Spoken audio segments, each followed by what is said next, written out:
Dans les temps atroces, avant la coupe du bois et la taille du fer, j'étais simple pêcheur, mon âme, près de la mer, aux mangroves salines. Je cueillais à la tombée du jour les jeunes crabes à la coquille souple.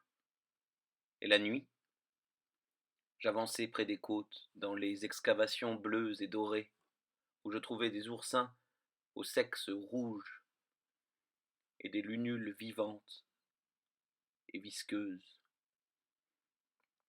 que j'apportais à mon épouse au matin, Idnée, fille du plongeur Silos.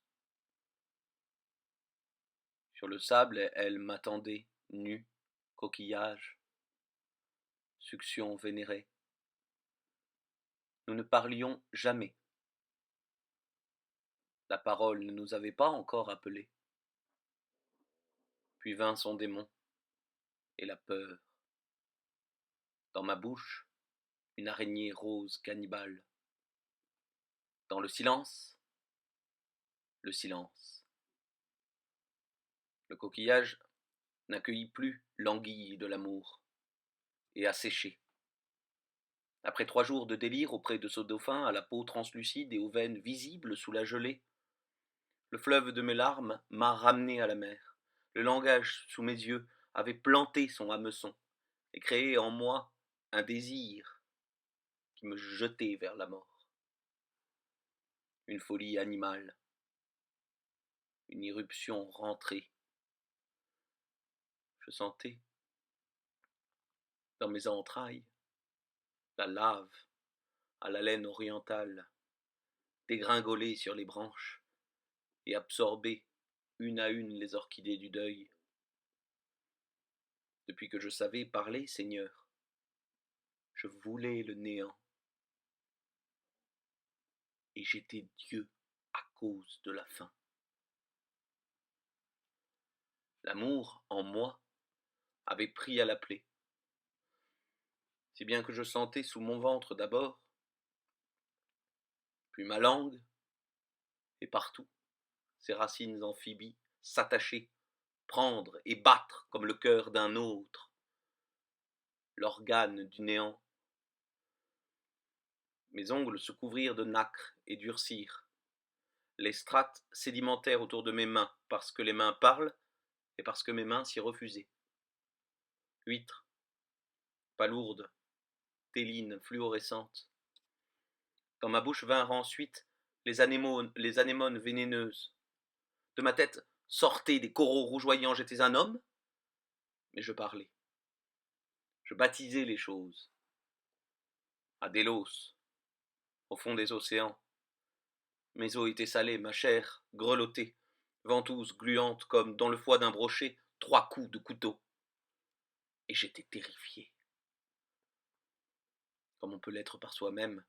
Je parlais, Seigneur, donc j'étais terrifié. Et j'avais tout perdu de ce qui a été, mais j'avais peur désormais d'en perdre jusqu'à l'absence.